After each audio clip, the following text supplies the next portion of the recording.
नमस्कार, मैं हूं अमीश देवगन। कुछ नेता आजकल न्याय दिलाने का झंडा लेकर घूम रहे हैं। इनके नाम याद कर लीजिए: राहुल गांधी, प्रियंका वाड्रा, असदुद्दीन ओवैसी, ममता बनर्जी। हालांकि किसी के लिए न्याय की आवाज उठाने में कोई बुराई नहीं है, लेकिन हम सवाल उठा रहे हैं कि इनके न्याय का चश्मा एक तरफा क्यों है। जो दर्द ये हाथरस जाकर दिखाते हैं, वही दर्द ये राजस्थान में क्यों नहीं दिखा पाते, जहां एक पुजारी को पेट्रोल डालकर जिंदा जला दिया जाता है। सवाल तो उठेगा कि क्या इनके विरोध के एजेंडे में सियासत की मिलावट हो चुकी है? क्या यह सब कुछ वोट बैंक के नाम पर किया जा रहा है? क्योंकि राहुल गांधी और प्रियंका वाड्रा 200 किलोमीटर दूर हाथरस पहुंच जाते हैं, लेकिन इनके घर से चंद किलोमीटर दूर 19 साल के राहुल को जान से मार दिया जाता है, क्योंकि वो दूसरे समुदाय की लड़की से प्यार करता था। हत्या का आरोप लड़की के परिवार वालों पर है। वहां ये विरोध वाला ब्रिगेड क्यों नहीं पहुंचता? आज इसी पर होगी देश की सबसे बड़ी बहस। न्याय का एक तरफा चश्मा क्यों? जब पुजारी को पेट्रोल डाल के जिंदा जलाया जाता है तो आवाज नहीं खड़ी होती। जब राहुल को मारा जाता है तो कोई आवाज नहीं निकालता, लेकिन अखलाक की बारी सारी आवाजें निकल के आती है। आखिरकार अगर न्याय है तो यह संपूर्ण न्याय क्यों नहीं है? इस न्याय में मिलावट क्यों है? आज का आर पार इसी पर होगा।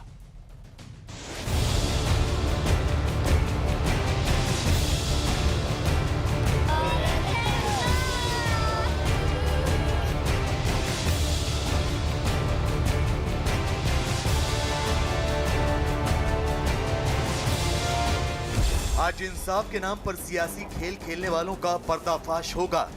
ये 3 तस्वीरें पिछले कुछ दिनों से देश की सबसे बड़ी खबर बनी हुई, लेकिन सियासत का जोर देखिए। हाथरस में नेताओं का तांता लग जाता है। राहुल प्रियंका भागे भागे हाथरस पहुंच जाते हैं, लेकिन राजस्थान के पुजारी के परिवार का दर्द इन्हें शायद नहीं दिखता। ओ मेरा आदमी के जीविता के आगे लगा दी। गहलोत जी तो वही करेंगे जो गांधी परिवार उनसे कहेगा। गांधी परिवार कहेगा कि हाथरस जाने के लिए 100 बसें बॉर्डर पे खड़ी कर दो, तो राजस्थान परिवहन की 100 बसें बॉर्डर पे गहलोत जी खड़ी कर देंगे। गांधी परिवार कहेगा कि पुजारी जी के मामले में चुप हो जाओ, तो गहलोत जी चुप होकर बैठ जाएंगे। आज हिंदुस्तान पूछ रहा है कि तब का गिरा हुआ राहुल गांधी आखिर उठेंगे कब और राजस्थान जाएंगे कब? राहुल प्रियंका दिल्ली से 200 किलोमीटर दूर हाथरस पहुंच जाते हैं। ममता बनर्जी की पार्टी दल बल के साथ वहां पहुंच जाती है, लेकिन देश की राजधानी दिल्ली में जहां ये तमाम नेता रहते हैं, जहां इनकी पार्टियों का मुख्यालय है, वहां 19 साल के राहुल को सिर्फ इसलिए मौत के घाट उतार दिया जाता है क्योंकि उसे मुस्लिम समुदाय की एक लड़की से प्यार हो गया। राहुल की हत्या का आरोप लड़की के परिवार वालों पर है। हमारी डिमांड, हमारे बच्चे को इंसाफ चाहिए। बस जितने भी बंदे ना, सबको तो सब मिलनी चाहिए। मेरा बच्चा तो चला गया, मेरा तो कोई भी नहीं है आगे पीछे, मैं तो बर्बाद हो गई बिल्कुल ही। सवाल बहुत सीधा है, क्या हाथरस में न्याय के नाम पर वोट बैंक साधने का खेल चल रहा था? तेजस्वी यादव तो खुलेआम इस वोट बैंक का कारनामा दिखा चुके हैं। रेप कांड हुआ है अभी, 2 मिनट के लिए 1 मिनट के मौन जी। मनोज जी, मनोज जी,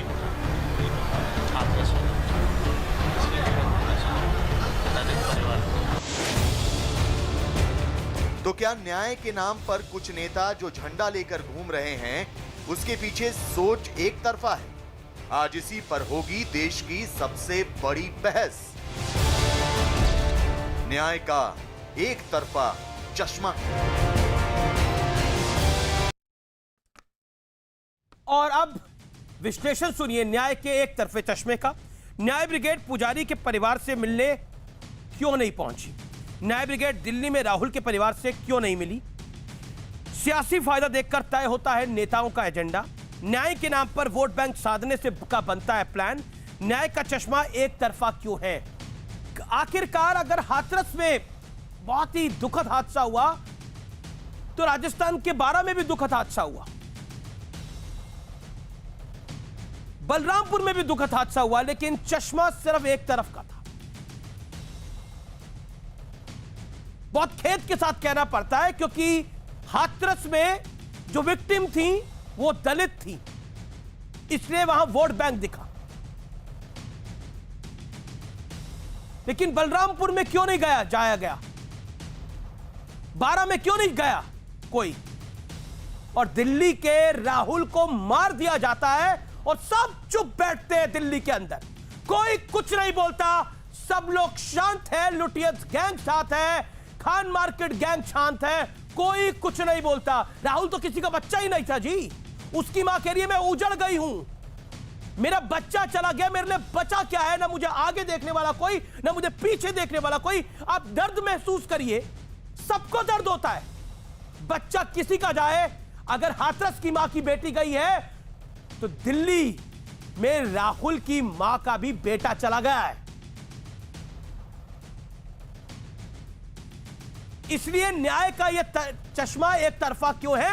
मेरे साथ बात करने के लिए डॉक्टर सुधांशु त्रिवेदी, बीजेपी के सांसद, मेंबर ऑफ पार्लियामेंट, मेरे साथ मौजूद हैं। अभय दुबे कांग्रेस के प्रवक्ता हैं। मेरे साथ संगीत रागी है, प्रोफेसर हैं और संघ के विचारक हैं, राजनीतिक विश्लेषक भी हैं। मेरे साथ इस चर्चा में जुड़े हैं असीम वकार साहब, ओवैसी साहब की पार्टी के नुमाइंदे हैं, मौलाना साजिद रशीदी है, उनका भी स्वागत है। मैं सबसे पहले संगीत रागी आपके पास आता हूं और सीधा सवाल पूछता हूं, न्याय का चश्मा एक तरफा क्यों है?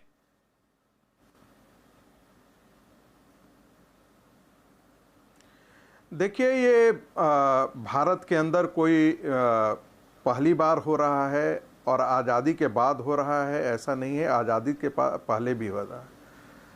जब स्वामी श्रद्धानंद की हत्या कर दी गई थी, बहुत सारे मोपला में लोग मार दिए गए थे, तब भी गांधी जी भी तक नहीं बोलते थे और गांधी जी भी इतना डरते थे कि वो मुसलमानों के खिलाफ यदि कुछ बात हो जाती थी तो उसका वो जिक्र जरूर कर देते थे, लेकिन हिंदुओं के खिलाफ हो जाती थी तो इसके बाद वो भी चुप्पी साध जाते थे।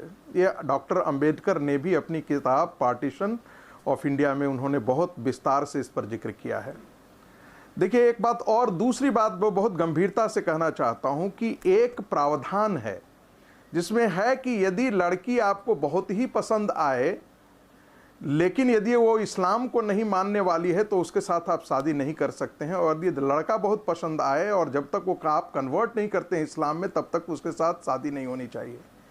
ये व्यवस्था कुरान की है। मैं नहीं जानता कि क्या यही कारण है कि इस प्रकार की कट्टरता कहाँ से आती है, लेकिन मुझे कहीं ना कहीं इस पर यह बात सोचने के लिए हमें मजबूर करता है कि कहीं ना कहीं कुछ ऐसे प्रावधान है जिसके कारण इस प्रकार की कट्टरता आती है। और आप जो काफिर जिन्हें आप कहते हैं, जिसे आप अपने आसमानी किताब के अंदर काफिर आप परिभाषित करते हैं, उसको हत्या करने के हद तक आप चले जाते हैं। और दुर्भाग्य की बात है, ये घटना दिल्ली के अंदर घटती है। राहुल गांधी नोएडा चले जाते हैं, राहुल गांधी हाथरस चले जाते हैं, लेकिन एक छोटी सी घटना यहाँ से दूर घटती है और राहुल गांधी का न एक ट्वीट आता है, न प्रियंका गांधी का ट्वीट आता है, न राजस्थान के लिए ट्वीट आता है। तो तब लगता है कि इनकी ये क्या है, हिंदुओं के मरने पर ये संवेदना शून्य हो जाते हैं। मुझे लगता है कि इस बहस को हिंदू मुसलमान के दायरे में नहीं बैठना चाहिए, इंसाफ और न्याय के दायरे में बांटना चाहिए, जो बड़ा आवश्यक है। हम न्याय के दायरे में बात कर रहे हैं अमीश जी, मैं यही बता रहा हूं कि वो न्याय की जो परिभाषा है वो हिंदुओं पर लागू क्यों नहीं होती है, ये सिर्फ मुसलमानों पर ही लागू क्यों होती है। और ये मोपला से लेकर के आज तक भारत का हिंदू समाज यही क्यों झेल रहा है, इसकी गहराई में इसकी गहराई में जाने की आवश्यकता है। डॉक्टर भीमराव अम्बेडकर का आपको भी कोट किया, लेकिन जी अमीश जी, ओके, मैं आपका रुख करता हूं। अभय दुबे, न्याय का चश्मा एक तरफा क्यों है? मैं आपसे यह जानना चाहता हूं कि आखिरकार 12 क्यों नहीं जाया जाता? राजस्थान में एक पुजारी को पेट्रोल डाल के जिंदा जला दिया जाता है, वहां क्यों नहीं जाया जाता? राहुल को भी तो न्याय ही चाहिए, जिसकी मां अभी रोती हुई आपको हमने दिखाई, क्यों नहीं जाया जाता? उसके लिए आवाज क्यों नहीं उठाई जाती? ट्वीट क्यों नहीं होते? पूरी ब्रिगेड काम पे क्यों नहीं लगती? इसका दुख आपको नहीं होता? अभय दुबे, मैं आपसे जानना चाहता हूं। अमीश देवगन जी, उम्मीद करता हूं कि जितना समय संगीत रागी जी को अनइंटरप्टेड दिया है, मुझे भी प्लीज सुनिएगा आप, हाथ जोड़कर प्रार्थना है मेरी। इस देश के प्रधानमंत्री कहां हैं? उनकी सत्ता की सरपरस्ती में राहुल का कत्ल कर दिया मोदी जी, कहां हो आप?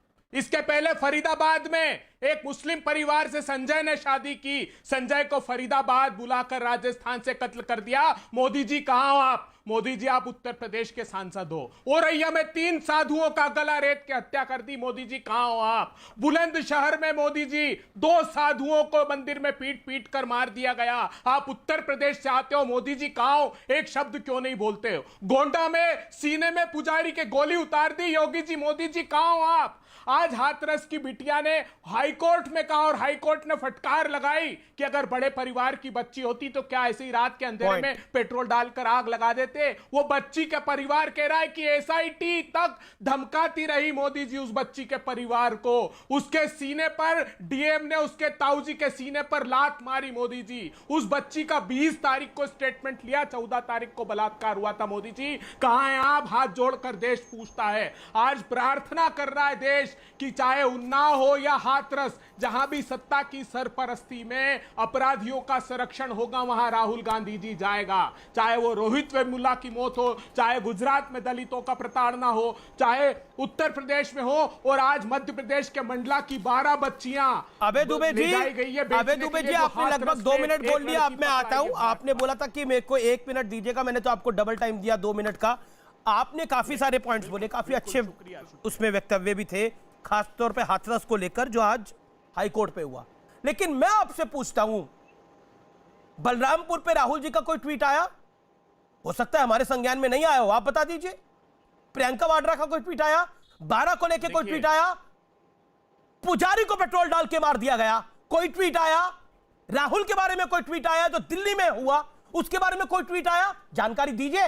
नरेंद्र मोदी नहीं बोले क्या? राहुल गांधी और प्रियंका वाड्रा बोले क्या नरेंद्र मोदी हाथरस गए थे? सवाल आपसे, जवाब दीजिएगा ईमानदारी से। कितने ट्वीट आए हैं बताइए आप? कितने ट्वीट आए और कितने नेता गए हैं इस जगह? आप मेरे को जानकारी दे दीजिए। 25 सेकंड आपके। सवाल का जवाब दीजिएगा अबे जी, ईमानदारी से बोलता हूं। बिल्कुल जी, बिल्कुल। राजस्थान में अमीश देवगन और न्यूज 18 के निर्भीक पत्रकारों को रोका नहीं गया। राजस्थान में पुजारी के परिवार को बंधक पुलिस ने नहीं बनाया। 12 में पुलिस ने बंधक नहीं। जहां जहां भी मैंने कहा है कि सरकार की सरपरस्ती में अपराधियों को शरण देगी, नहीं किया राहुल गांधी ने, बीजेपी ट्वीट नहीं किया प्रियंका गांधी ने, सबको जाना पड़ेगा, तभी न्याय मिल पाएगा। आज हाथरस की बिटिया को अगर न्याय मिल रहा है तो वो सीधा सीधा राहुल जी और प्रियंका जी ने जिस प्रकार मोर्चा संभाला, मैं यहाँ राजनीतिक वक्तव्य नहीं दे रहा हूँ। आप तो कह रहे हैं कि जो न्याय मिल रहा है वो राहुल गांधी की वजह से मिल रहा है। अभी आपने बोला, अभी आपने राजनीतिक माइलेज भी ले ली। ये तो नया प्रकरण हुआ है। अभी डिबेट के अंदर आपने माइलेज भी ले ली। आपने बोला कि आपने माइलेज भी ले ली। देखिए इंसाफ नहीं मिल रहा था,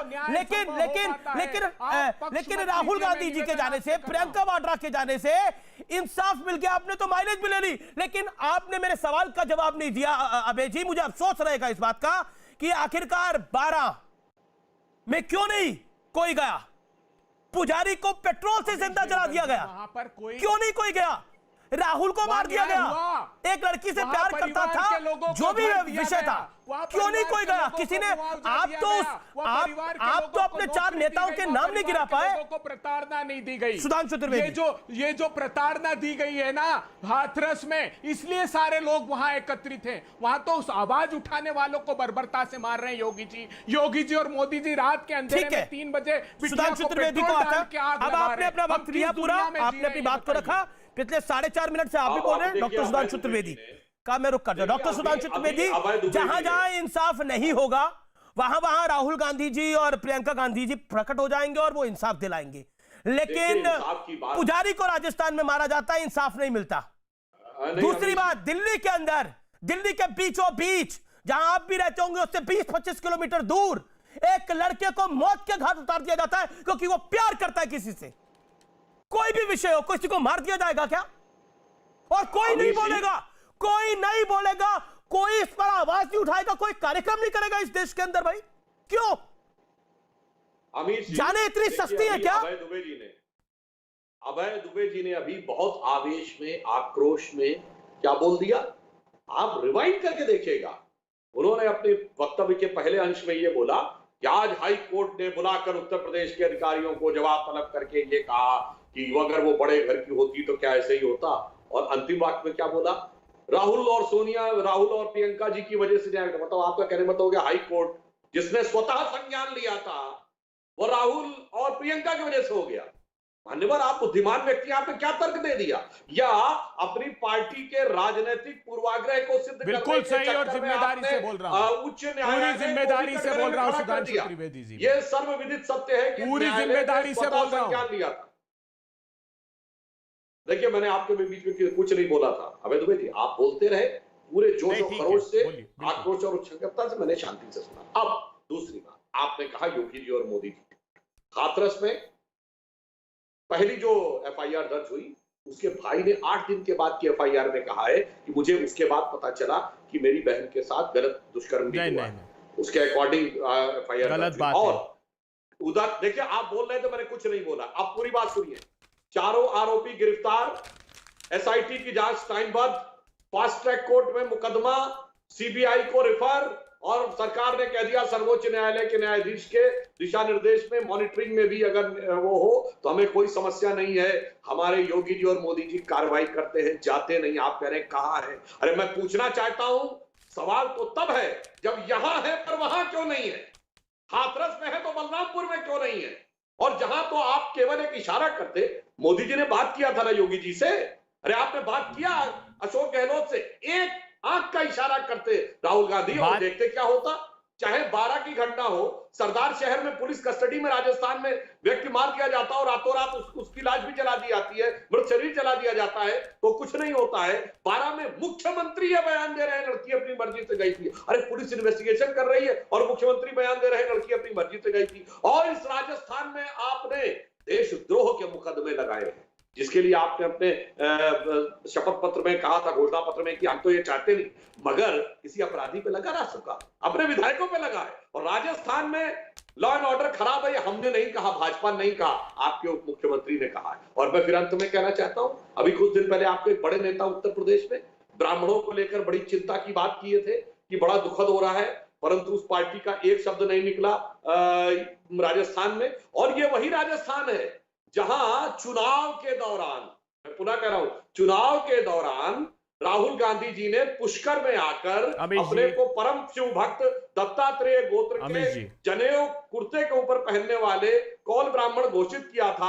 आज बेचारे उस जनेऊधारी ब्राह्मण के ऊपर मुंह में दही, ठीक है। अब इसलिए मैं कह रहा हूं, अबे दुबे, सब जगह आपकी व्यथा, आपकी चिंता, करौली में पुजारी को पेट्रोल डाल के जला दिया जाता है, क्यों नहीं होती? राहुल को मार दिया जाता है प्रेम प्रसंग के अंदर, क्यों नहीं होती? मैं आपसे सवाल पूछ रहा हूं, ये जवाब देंगे? हाँ, अमीश देवगन जी, देखिए, अभी तो बहुत गलत बात कही सुधांशु त्रिवेदी जी ने। उस बिटिया का बलात्कार 14 तारीख को हुआ, 15 को होश आ गया था। उत्तर प्रदेश की पुलिस 20 तारीख को पहुंची है और उस बेटी के भाई ने कहा कि तत्काल 2 शब्द, एक नाम बोलकर वो बेहोश हो गई थी और 15 तारीख को उसका होश आया। 22 तारीख को वेजानेल स्वैब लिया है पुलिस ने और क्लीन चिट दे दी। ये कह दिया कि बलात्कार हुआ ही नहीं। वो ट्यूबिक हेयर की जांच, आप मेरे सवाल से बच क्यों रहे हैं? अबे जी, आप मेरे सवाल से बच क्यों रहे हैं? आप करौली पर क्यों नहीं बोलना चाहते? अरे आपके नेता जाना नहीं चाहते, आप बोलना नहीं चाहते। पुजारी की निर्मम हत्या हुई, पुजारी की निर्मम हत्या हुई, पेट्रोल डाल के जला दिया गया, सामान्य घटना है ये? दिल्ली में राहुल को मार दिया गया, सामान्य घटना है क्या?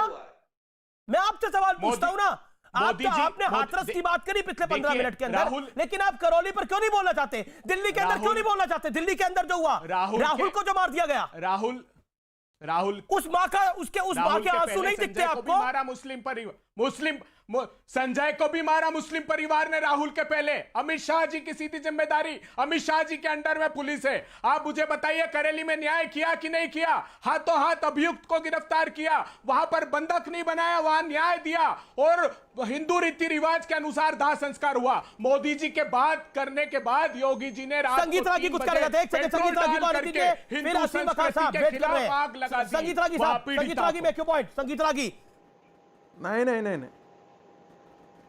अमीश जी, और आज मुझे गंभीर आपत्ति है, संगीत रागी जी ने महात्मा गांधी जी पर आरोप लगाया है, गंभीर आपत्ति है। भारतीय जनता पार्टी और राष्ट्रीय स्वयंसेवक संघ महात्मा गांधी जी को अपराधी बताएगा? कितनी शर्मनाक बात है ये। संगीत रागी, आप अपनी भाषा या तो मेरी भाषा नहीं आपको समझ में आई, ऐसा तो मैं कह नहीं सकता, लेकिन आप दोबारा इसे सुन लीजिएगा कि मैंने क्या कहा है। मैं फिर दोहरा दे रहा हूँ, स्वतंत्रता से पहले और स्वतंत्रता के बाद तक इस देश का हिंदू ही पिटते रहा है। 22% मुसलमानों के लिए 35% जमीन देने के बावजूद भी आज भी हिंदू पीट रहा है। यही इस देश का दुर्भाग्य है, क्योंकि हमारा राजनीतिक नेतृत्व इतना बुज़दिल और कायर 70 साल का रहा, जिसने कभी भी यह सच बोलने की हिम्मत नहीं की पटेल की तरह। आज क्या हाल है बताइए ना। 2 हॉर्सेज। यदि अरे तुम्हारी आज तो मानसिकता पाकिस्तान की है तो पाकिस्तान जा सकते हो, भारत में रहना है तो हिंदुस्तान की मानसिकता सरदार वल्लभ भाई पटेल के रही बात यहाँ पर। अभी हम सुन लीजिए पहले राजस्थान 2009 तक बांटते थे भारत के बंटवारे के खलनायक बताया। सुन लीजिए, मैंने आपको हस्तक्षेप नहीं किया था। सुनिए मेरी बात, मोदी जी के कार्यालय से वो किताब बिकती थी 2009 तक, राष्ट्रीय स्वयंसेवक संघ के कार्यालय से, जहां मोदी जी निवास किया करते थे। आप में इतनी ताकत नहीं है, आपकी कांग्रेस पार्टी की इतनी नैतिक हिम्मत नहीं है कि इन चीजों पर, राष्ट्रीय मुद्दों पर चर्चा कर सके। देश को बेचने वाली पार्टी और मुसलमानों के हाथ में गिरवी रखने वाली पार्टी नैतिकता की बात नहीं करे। रही बात राजस्थान की, प्लीज मुझे बोल लेने दीजिए। रख दिया था हिंदुस्तान को गिरवी, 1925 से आपका संगठन है। आपने आजादी के योगदान का एक उल्लेख बता दीजिए, एक नाखून कटा हो तो मुझे मालूम है सरदार वल्लभ भाई पटेल 10 लाख हिंदुओं का कत्लेआम करवाने वाला 10 लाख हिंदुओं का कत्लेआम करने वाला कांग्रेस पार्टी ये मत बोले। अरे एक तो उदाहरण दीजिए, हिंदुओं के लिए 10 लाख से ज्यादा हिंदुओं को कटवा दिया, तो हिंदू सिर्फ को सत्ता हिंदू के लिए, धर्म नहीं मानते, सिर्फ सत्ता के लिए। स्वयंसेवक और संघ सार्वजनिक मंचों से कहता है कि सत्ता के हिंदू उन कोई धर्म कातिलों नहीं को है। आप प्रधानमंत्री जी कहते हैं हिंदू कोई धर्म नहीं है, हम तो हिंदू को हिंदू धर्म मानते हैं। आप ही देते रहे। अरे छोड़िए, क्या आप मानेंगे कि नहीं सरदार वल्लभ राजनीति भाई के पटेल के सिक्के पर खिलाफ बिकने वाले हिंदू धर्म की बात करते हैं? आपने भारत के बंटवारे का खलनायक बताया कि नहीं? गांधी शेषाद्री चारी जी की वो पुस्तक कांग्रेस है। पार्टी नैतिकता की बात नहीं करे।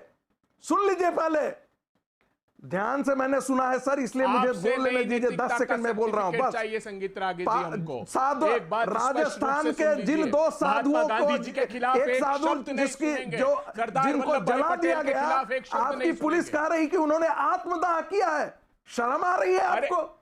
उत्तर प्रदेश में गर्दन रेत दी उत्तर प्रदेश में। औरैया में 3 साधुओं की मंदिर में घुसकर, बुलंदशहर में 2 साधुओं की मंदिर में घुसकर, गोंडा में गोली मार दी। क्रिश्चियन मिशनरियों के हाथ में खेलने वाली कांग्रेस की राजनीतिक नेतृत्व, उस पर इन्वेस्टिगेशन नहीं होने दिया। न्याय दिया है। अब मैं आप दोनों को मैं असीम वकार का रुख करता हूं, फिर संगीत रागी मैं आपके पास आऊंगा, डॉक्टर त्रिवेदी आपके पास भी आऊंगा, साजिद रशीदी भी इंतजार करें। असीम वकार, ये सिलेक्टिव एजेंडा क्यों होता है? पालघर में साधुओं की हत्या होती है तब भी आक्रोश नहीं होता, अगर बलरामपुर में रेप होता है तो उसके वो भी तो उतनी ही खराब परिस्थिति है जितनी हाथरस में है, जिस तरह की बातें हो रही हैं। 12 में भी उतनी खराब परिस्थिति है, या फिर करौली में भी उतनी खराब स्थिति है, और दिल्ली के एक राहुल को तो किस विषय पे मार दिया जाता है, और उसकी मां का अगर आपने अभी वीडियो देखा हो तो किसी का भी दिल भरा आएगा। ये सिलेक्टिव एजेंडा क्यों है? ओवैसी साहब भी कुछ नहीं बोले। संगीत रागी ने बड़ा ज्ञान यहाँ टीवी पे बैठकर बताया मुसलमानों के बारे में, कुरान की तालीम के बारे में, तो अब सब मुझ पर तो फर्ज हो गया, लाजिम हो गया जवाब देना। अब इतना ज्ञान अगर संगीत रागी जी को इस्लाम के बारे में, कुरान के बारे में, उसकी तालीम के बारे में है, तो कैसे इस प्रोफेसर टाइप के आदमी को अपने बारे में ज्ञान नहीं है? मुझे कैसे जब इन्होंने बताया नहीं? बोला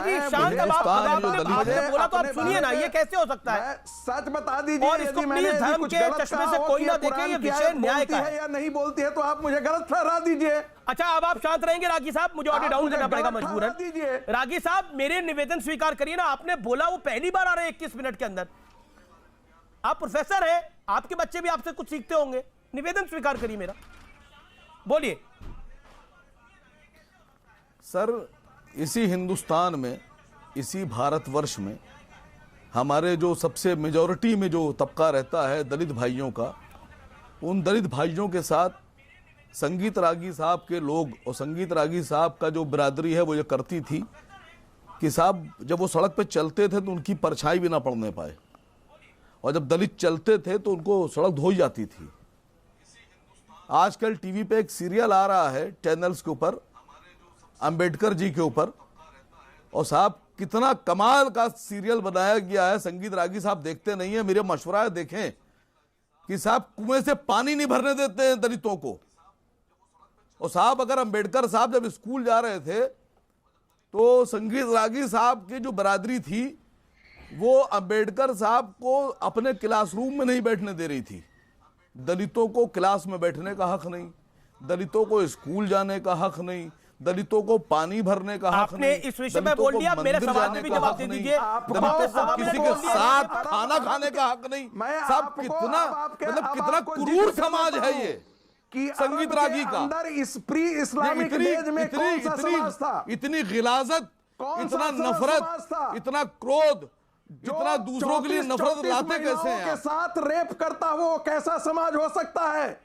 वो कैसा समाज हो सकता है? मैं पूछ रहा हूं, आप इतनी नफरत दलितों के लिए लाते कहां से? जिक्र कर लीजिए। हिंदू धर्म में, आपके धर्म में, आपकी बिरादरी में दलितों के साथ इतनी नफरत कैसे लाते? नफरत नहीं है, मुझे नफरत किसी से नहीं है। अगर एक बच्ची, दलित बच्ची मनीषा, हाँ मुझे एक दलित बच्ची मनीषा, उसके इंसाफ के लिए लोग अगर खड़े हो गए देश के, तो साहब संगीत रागी साहब का पूरा समाज इंक्लूडिंग IBN 7 के पत्रकार जनाब अमीश देवगन साहब, आप सब ने कमर कस ली कि उसको नहीं इंसाफ दिलने देंगे। मतलब दलित है तो उसका बलात्कार होना चाहिए। देखिए आप कितनी गलत बात बोल रहे हैं। उसका बलात्कार हो जाना चाहिए। का विषय मीडिया ने उठाया। दलित है तो उसको पिछले इंसाफ नहीं 14 दिनों से इस देश में सिर्फ हाथरस की चर्चा हो रही है, लेकिन आप लोगों को दिक्कत यह है कि इसके अंदर करौली कैसे शामिल हो सकता है, इसके अंदर राहुल का विषय कैसे शामिल हो सकता है, इसमें बलरामपुर कैसे शामिल हो सकता है। मैं तो ये कह रहा हूं कि जितने बलात्कारी हैं सबको सजाएं मौत दीजिए, चाहे वो बलरामपुर के हो, चाहे वो मंदसौर का जो मुसलमान लड़का था जिसने मंदसौर की बच्ची के साथ बलात्कार किया था। मैं तो खुद कह रहा हूं आपको दिक्कत अगर मुसलमान बलात्कार करता है तो सबसे पहले उसको फांसी पे चौराहे पे लटका दीजिए। बलात्कारी में हिंदू मुसलमान नहीं, बलात्कारी को बलात्कारी रंग से देखना ऐलान कर रहा हूं। ये चश्मा आपका है, वही चश्मा उतारने की जरूरत है। वो चश्मा उतारिए, ये चश्मा समाज के लिए घातक है, मेरे भारत के लिए घातक है। सुधांशु त्रिवेदी, बलात्कार हो रहा है तो उसमें आप अमीश देवगन को बचाएंगे नहीं, उसको बलात्कारी। पहले अपनी जानकारी को दुरुस्त करिए, अब उसका बेचारी का क्या जानकारी को दुरुस्त करिए। मेरा निवेदन है आपसे, आप लोग बलात्कारियों के साथ खड़े हो जाएंगे? अमीश देवगन साहब करौली में जो हुआ क्या सही हुआ? चैनल है करौली में जो हुआ वो सही हुआ क्या? बड़े आदमी करौली में जो हुआ वो सही हुआ क्या? बच्ची के करौली में जो हुआ वो सही हुआ क्या? क्या मनीषा के विरोध में ये लोग बात भी नहीं करना चाहते? व्यूअर्स देखिए, ऑडियो डाउन करिए इनका। संगीत रागी देखिए, ये बात भी नहीं करना चाहते तो दिल्ली में राहुल के साथ हुआ, एक्नॉलेज ही नहीं करते उस सवाल को। सोच सकते हैं आप, पिछले 14 दिनों में हाथरस की बात हो रही है, 15 दिनों से हो रही है, मिलना चाहिए, लेकिन इंसाफ के सिर्फ हाथरस में होना चाहिए, बलरामपुर में इंसाफ नहीं होना चाहिए, राहुल की मां को इंसाफ नहीं चाहिए, करौली के पंडित के बच्चों को और बीवी को इंसाफ नहीं चाहिए। इंसाफ में कमाल है, चश्मा ही एक तरफ का है कि उस तरफ हम देखेंगे जहां वोट बैंक पॉलिटिक्स है, डीएम पॉलिटिक्स जिसकी मायावती बात करती थी, एमवाई जिसकी समाजवादी पार्टी दिन रात बात करती है, मुलायम सिंह यादव ने ऑन रिकॉर्ड कहा है जी, मुस्लिम यादव, दलित मुसलमान, सिर्फ पॉलिटिकल एजेंडा होगा। तेजस्वी यादव तो रंगे हाथ पकड़े गए कांग्रेस के नेता से बात करते हुए ऑन स्टेज।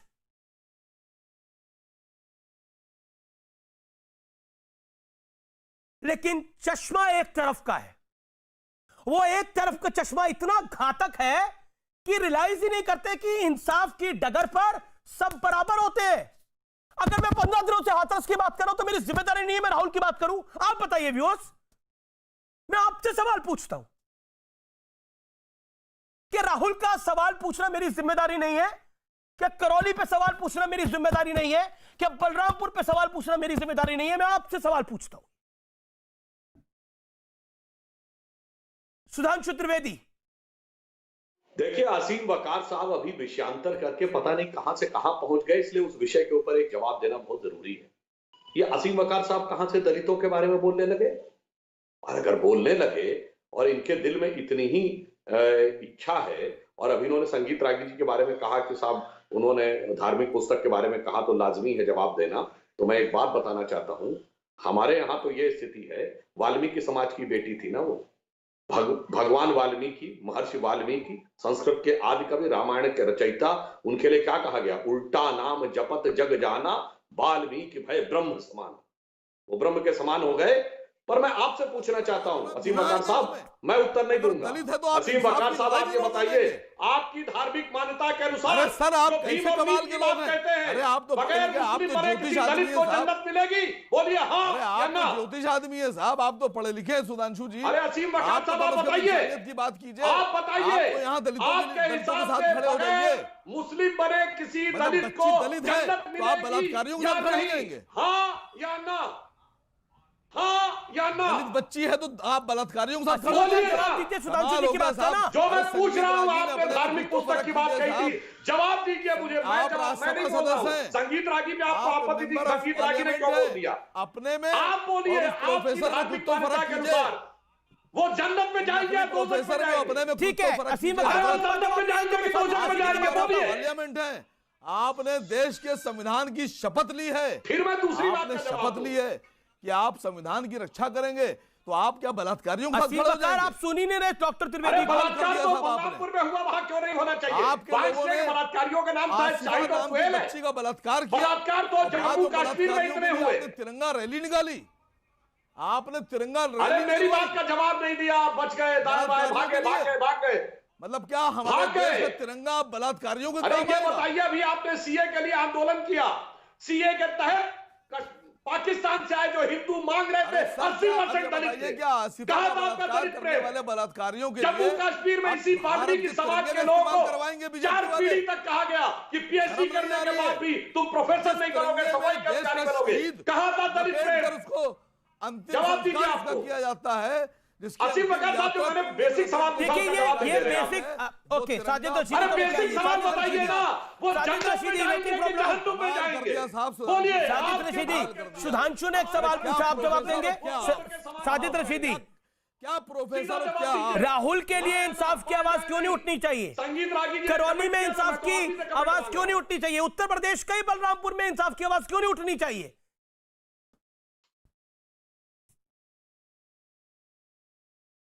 देखिए अमीश भाई, आप कई विषयों को एक साथ गड़बड़ करके चल रहे हैं। मुझे बड़ा अफसोस होता है जब हाथरस की बेटी यानी दलित लड़की को रेप किया गया, उसको मर्डर किया गया और रात में उसको जला दिया गया पुलिस के ज़रिए। आप उसको राहुल से, जिसका ऑनर किलिंग हुआ है, जिसको जो है इसलिए मारा गया है कि उसने एक लड़की को छेड़ दिया, लड़की के साथ जो मामला था ये तो बहुत पहले से होता आया है। ऑनर किलिंग का मामला आप और उस बेटी के बलरामपुर साथ, में क्या रेप के साथ विश्लेषण मत है जोड़िए। आपका? राहुल पर तो आपने या एकदम सर्टिफिकेट बांट जो दिया, भी- आपने कोई सीबीआई सर, लगा रखी है। सर, सुन मौलाना साजिद सुन लीजिए, Rashidi, sir, soon bureau of लीजिए। इन्वेस्टिगेशन, आपका एमबीआई देखिए, आधे घंटे के में- मामले आधे से घंटे में तो आपने आप आए हैं। एमबीआई ने इन्वेस्टिगेशन करा, मौलाना Sajid Rashidi bureau of investigation ने एक इन्वेस्टिगेशन करा जिसमें बोला कि राहुल की तो ऑनर किलिंग है। आगे बलरामपुर पर क्या कहना है? और वो जो पुजारी को पेट्रोल डाल के चला दिया उसके बारे में भाई आपके साहब, क्या विचार है? भाई आपकी साहब, इन्वेस्टिगेशन आधे टीम घंटे वहां में तो- कहां तक आधे पहुंची घंटे है? में तो आप मेरे रशीदी पास साहब? आए हैं। नहीं, आप आधे घंटे में तो आप मेरे पास आए हैं, तो कम से कम 1-2 मिनट तो बोल लेने हाँ दीजिए मेरे सर, भाई। आप 2 मिनट बोलिए, लेकिन ऐसा सवाल का जवाब नाइंसाफी तो दीजिए ना मत मेरे। कीजिए। दलितों की, मुसलमानों की आवाज़ इतनी मत दबाइए। देखिए, दलितों की, मुसलमानों की आवाज़ इतनी मत दबाइए। ये आवाज़ अब दबने वाली नहीं है, ये आवाज़ उठ चुकी है और उठेगी।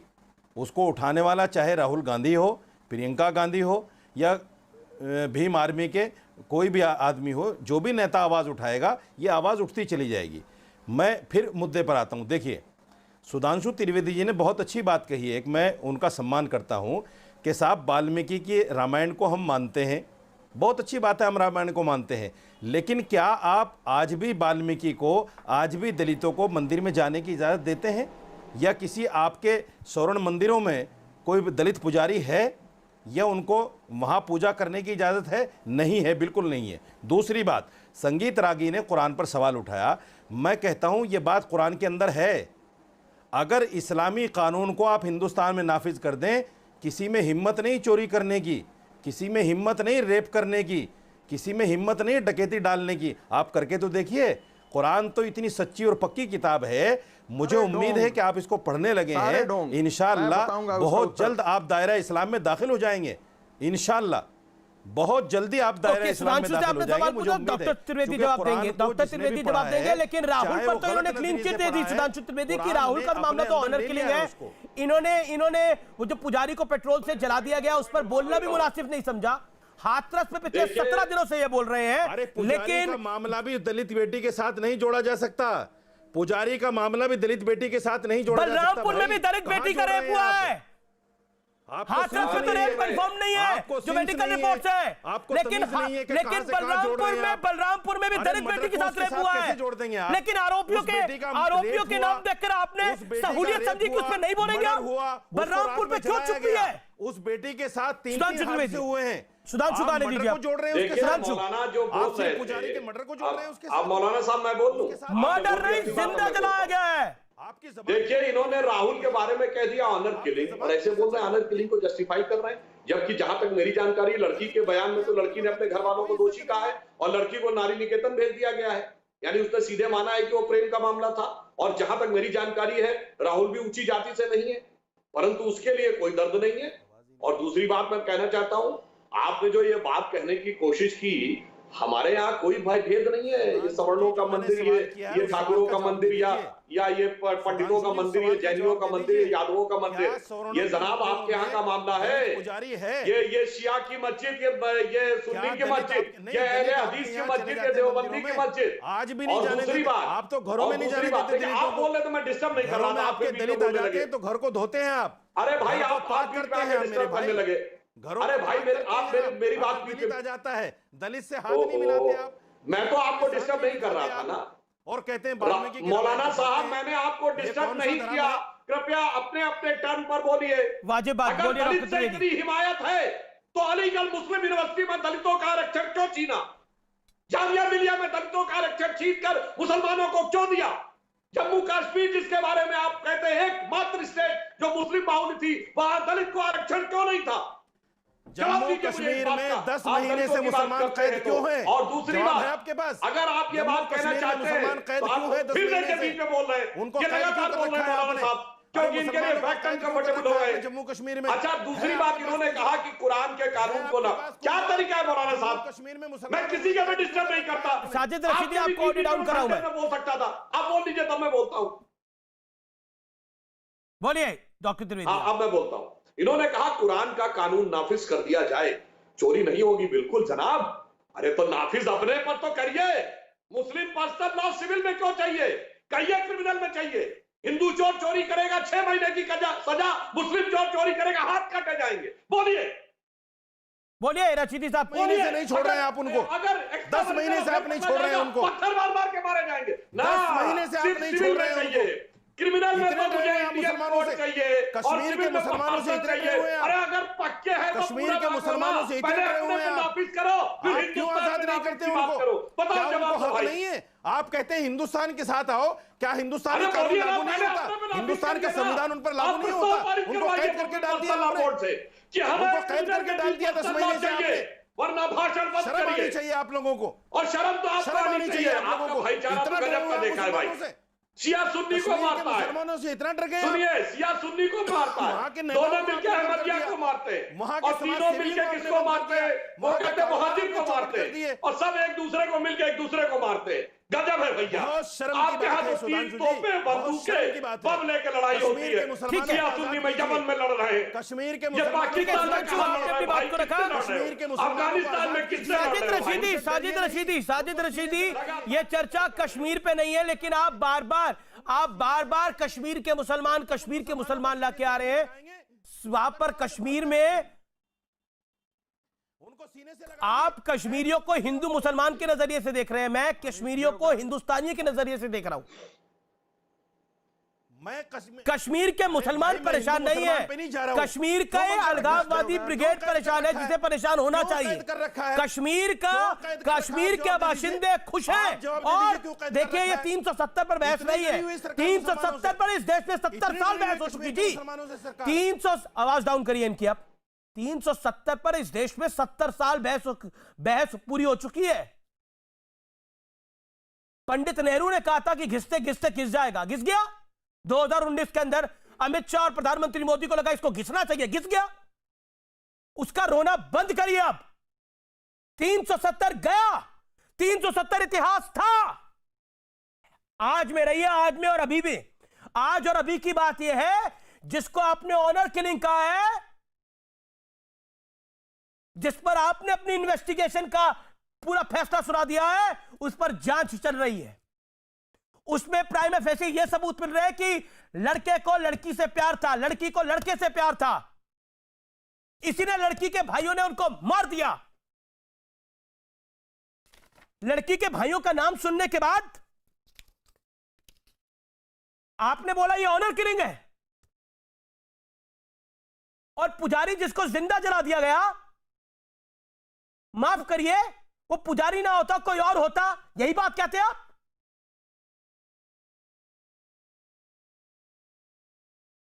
बोलिए साजिद रशीदी। दलित की बेटी से क्यों मिला रहे हैं भाई आप? यही आपकी पत्रकारिता है। दलित की बेटी से पुजारी का मर्डर को मिला रहे हैं आप। मेरी नजर में न्याय न्याय है, चाहे पुजारी हो, चाहे दलित की बेटी हो, चाहे बलरामपुर में दलित की बेटी हो। आप विक्टिम को दलित, हिंदू, मुसलमान करके देखते हैं। दलित की बेटी को, मैं विक्टिम को विक्टिम की तरह देखता हूं। रेप भी हुआ है, उसका मर्डर भी हुआ है, उसको रात में जलाया भी गया है। राहुल पर क्या बोलोगे मौलाना? रेप हुआ है, राहुल पर क्या बोलोगे मौलाना? जलाया गया है। बलरामपुर पे क्या बोलोगे मौलाना? इंसाफ दिला दीजिए मौलाना। क्या बोलोगे बलरामपुर पे मौलाना? क्या बोलोगे पंडित को जो मार दिया? बोलो क्या बोलोगे? दिलवाइए इंसाफ, दिलवाइए इंसाफ। पंडित संगीत रागी हुआ है, जांच होगी, पता चल जाएगा। संगीत रागी, यहां जांच भी हो गई और फैसला भी आ गया। सुना आपने? अमीश देवगन जी, बोलिए रागी साहब। अमीश देवगन जी, देखिए 1991 से लेकर के आज तक विश्व हिंदू परिषद ने हजारों पुजारियों को ट्रेनिंग किया है, दलित पुजारियों को। एक उनका प्रकल्प ही है जो इस पर काम करता है। और देश के कम से कम 4000 मंदिरों में दलित पुजारी काम करते रहते हैं। विश्व हिंदू परिषद के वेबसाइट पर जाकर के देख सकता है कोई। दूसरी बात कहना चाहता हूं, ये दलित मुसलमानों के कॉम्बिनेशन का जो पॉलिटिक्स था, सर सैयद ने शुरू किया था और जिन्ना ने इसको धार दी थी। इसके बाद भारत के एक मंडल साहब थे जो जिन्ना की कैबिनेट में लॉ मिनिस्टर बने थे। अंबेडकर जी ने उन्होंने पत्र क्या लिखा था मालूम है? उनको जब धर्म परिवर्तन कराया जा रहा था तो अंबेडकर जी ने कहा था, don't bring disrepute to your religion by converting into Islam. अपने धर्म का अपमान मत करना इस्लाम में कन्वर्ट होकर के। और वही मंडल साहब लौट कर के कलकत्ता में अपनी जीवन गुजार दिया। वहां से लौट करके आया, कहा कि ये जाहिलों और जानवरों का देश है पाकिस्तान। ये मुसलमानों के बारे में उनकी राय बनी थी। तीसरी बात मैं कहता हूं, आप एक ऐसे समाज के साथ आप जीने के लिए आज मजबूर हुए हैं जिसके आसमानी किताब कहती है कि आप काफिरों को मारो, बेशक वो तुम्हें इच्छा नहीं करती हो, लेकिन ये अल्लाह का हुक्म है कि काफिरों का कत्ल करो, उसकी बोटियां तोड़ो। मुझे लगता है विषय पर रहना चाहिए। विषय पे ये धार्मिक बहस नहीं है, विषय पर रहिए प्लीज। मेरा हाथ जोड़ के आप लोगों से निवेदन है भाई। इस देश का हिंदू समाज अभी वक्त नहीं आया, अभी वक्त नहीं आया। मैं बार चेतावनी दे रहा हूं इस देश के हिंदू समाज को, जागो, अभी वक्त नहीं आया, संगठित करो अपने आप को। रागी साहब, मेरा निवेदन स्वीकार करें आप। बोलिए साजिद रशीदी, बोलिए आप। अमीश मुझे जवाब देने दीजिए इनका, प्लीज सर बोलिए। देखिए, ये कुरान का जो पाठ पढ़कर बता रहे हैं, कुरान में है, लेकिन हिंदुस्तान में जिहाद का हुक्म नहीं है। हिंदुस्तान कुरान पहले बहुत आया अमन था, का देश है। कुरान पहले यहाँ आया हर था, आदमी हदीस अमन और नहीं आया सुकून के था। साथ रह रहा है। और सरिया पहले नहीं आया था। अरे आप छोड़िए कुरान भी छोड़िए, दो कुरान लिखे आप गए थे। प्रोफेसर कैसे आपकी हैं जानकारी हमें के नहीं लिए पता बता कैसे। दूं, आप पढ़े आप लिखे तो नहीं मुझे हो। लग रहा है फर्जी डिग्री खरीद कर मुझे प्रोफेसर बन मालूम गए। है ना, क्योंकि आप आपके तो चित्रे डिग्री खरीद चित्रे कर निकाल देता प्रोफेसर हूं, बन इसलिए गए मैं शायद। प्रोफेसर हूं। मुझे नहीं लगता, मैं कोई मदरसा मुझे नहीं में लगता पढ़ आपने करके पढ़ा नहीं होगा। प्रोफेसर बना हूं। आप तो डिग्री खरीद कर बन गए 15 प्रोफेसर। फीट दाढ़ी बना करके और तिरछी आप टोपी डिग्री पहन खरीद कर करके बन गए नहीं प्रोफेसर बना हूं। और छेद संघ वाली से आपका टोपी कोई पहन लेना करके देना नहीं, मैं माफ कीजिएगा। प्रोफेसर नहीं बना हूं। संघ से आपका दाढ़ी कोई और लेना देना नहीं है। दाढ़ी और टोपी माफ पहन करके कीजिए, नहीं बना संघ हूं। से आपका कोई लेना देना नहीं पढ़ने के है। बाद संघ आपको बना मुंह नहीं हूं। लगाता, संघ आपको मुंह नहीं लगाता। पर्सनल ना हो दिल्ली किसी के लिए भी। यूनिवर्सिटी में आपके साथ क्या क्या मामलात हैं, अगर मैं खोलना शुरू करूंगा आप चुप हो जाओगे, की बात बोल कर नहीं रहा हूं। पाओगे, मुझे किसी से बोल नहीं जरूरत नहीं पाओगे है। आप। नहीं, विषय पे रहिए ना, ये हिंदू है ना मुसलमान, ये न्याय की बात है जी। मदरसे के मौलाना मुझे पता है। एक सेकंड, ये मैं ऑडियो डाउन कर रहा हूं, ये तरीका नहीं है। आप लोगों से मेरा निवेदन है कि न्याय की बात करिए ना आप लोग। अबे दुबे बोलिए आप। अबे दुबे करौली पर और राहुल पर बोले। आपने हाथरस पे काफी देर बोला, आप इस पर भी बोले ना।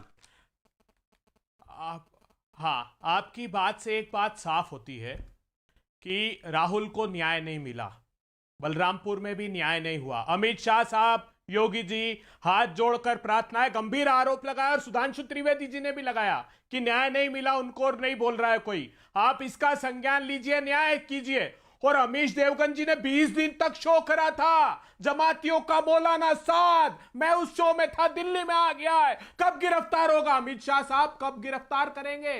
पार्टियां देना बंद करिए अपराधियों को। अमीश देवगन जी का गला दुख जाता है मुद्दा उठा करके, आप कार्रवाई नहीं करते अमित शाह। चलिए, आपको मेरे गले की चिंता है, ये जानकर अच्छा लगा। मेरे गले की चिंता है, मुझे ये जानकर अच्छा लगा। लेकिन आपके मुख से और आपके गले से राहुल के बारे में इंसाफ के लिए, पुजारी के बारे में इंसाफ के लिए कुछ क्यों नहीं निकल रहा आपके गले से? आपका गला क्यों नहीं खुलता? मैं तो दुखने की तो बात छोड़िए, मैं तो कह रहा हूं खुलता क्यों नहीं है इनके इंसाफ के लिए? राहुल गांधी जी का गला क्यों नहीं खुलता इनके इंसाफ के लिए? मैं सवाल पूछ रहा हूं आपसे। ब्रेक के बाद आता हूं और ब्रेक के बाद इस चर्चा को आगे बढ़ाते हैं। मैं आपके बताऊंगा असीम बकार, ब्रेक के बाद। आप देख रहे हैं आर पार और इस दौर में मैं सीधा असीम बकार साहब का रुख करता हूं। असीम बकार, मेरा बड़ा स्पष्ट सवाल है आपसे। मैं आपसे 5 सेकंड का आपको समय दूंगा और मेरा सवाल सिर्फ यह है, क्या राहुल के साथ इंसाफ नहीं होना चाहिए? क्या बलरामपुर में इंसाफ नहीं होना चाहिए? क्या करौली में इंसाफ नहीं होना चाहिए? 5 सेकंड आपके पास है। सर, किसने आपसे कहा इंसाफ नहीं होना चाहिए? और कौन आपको इंसाफ की लड़ाई से रोक रहा है, उसका नाम का खुलासा कीजिए। क्या किसी ने कहा आपसे कि इंसाफ की लड़ाई मत लड़िए? अगर किसी ने कहा है तो यहाँ टीवी पे खुलासा कीजिए। ना मुझे तो क्यों, मुझे तो कौन रोकेगा? मुझे तो कौन रोकेगा? मैं तो जनता का नुमाइंदा हूं। मैं आपसे एक सवाल पूछ रहा हूं और मुझे उम्मीद है कि इसका आप जवाब देंगे। एक बाइट दिखाता हूं मैं आपको, राहुल की मां की। रशीदी साहब, आपको भी दिखाता हूं, उस मां की दर्द को सुनिए। व्यूअर्स, आप भी देखिए, आंखें खोल के देखिए। प्ले करिए बाइट।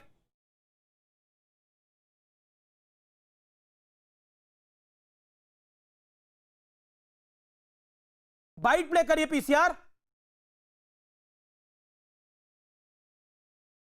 हमारी डिमांड, हमारे बच्चे को इंसाफ चाहिए बस। जितने भी बंदे ना, सबको तो सजा मिलनी चाहिए। मेरा बच्चा तो चला गया, मेरा तो कोई भी नहीं है आगे पीछे, मैं तो बर्बाद हो गई बिल्कुल ही। हमारी डिमांड, हमारे बच्चे को इंसाफ चाहिए बस। जितने भी बंदे ना, सबको तो सजा मिलनी चाहिए। मेरा बच्चा तो चला गया, मेरा तो कोई भी नहीं है आगे पीछे, मैं तो बर्बाद हो गई बिल्कुल ही। ओ मेरा आदमी के जीवता के आगे लगा दी, ओ मेरा आदमी के जीवता के आगे लगा दी। साजिद रशीदी, जिस पर आपने फैसला ऑन द स्पॉट कर दिया था, इंसाफ मिलना चाहिए नहीं मिलना चाहिए इन्हें? क्यों नहीं कोई नेता गया इधर? क्यों आप लोग नहीं बोले? पूछता हूं मैं आपसे। देखिए, इंसाफ मिलने नहीं, सुनिए, इंसाफ ना मिलने पर कोई भी नहीं कह सकता कि इंसाफ नहीं मिलना चाहिए। लेकिन आपने जो गड़बड़ किया है ना हाथरस की बेटी के साथ, आपको गड़बड़ लगेगा, ये नाइंसाफी है। Sudhanshu Trivedi, last word, 10 second. Sudhanshu Trivedi, देखिए, अफसोस यह है कि इस देश में अपराध से पीड़ित, अपराध को करने वाला अपराधी और आतंकवादी हर चीज जात और मजहब के नजरिए से देखी जाने लगी है। इसलिए इस बच्चे की मां जो गुहार लगा रही थी, इंसाफ कभी हो नहीं सकता। और रशीदी साहब से सिर्फ मैं कहना चाहूंगा, उन्होंने भी बहुत बोला था ना कि हमारे हिसाब से तो ये रूल हो जाना चाहिए। तो ये बताएं कि इस बच्चे के हत्यारों का उनके मजहब के हिसाब से वो एक बार बोल दे कि ये बहुत शुक्रिया। लेकिन राहुल की मां की आंखों को देखकर, उनकी जो आंखें नम है, वो जिस तरह से गुहार लगा रही है, आंखें भर आती है। चाहे हाथरस हो, चाहे बलरामपुर हो, चाहे राहुल हो, चाहे करौली में पुजारी की हत्या हो, इंसाफ तो सबका होना चाहिए, चश्मा एक तरफा नहीं होना चाहिए। नमस्कार।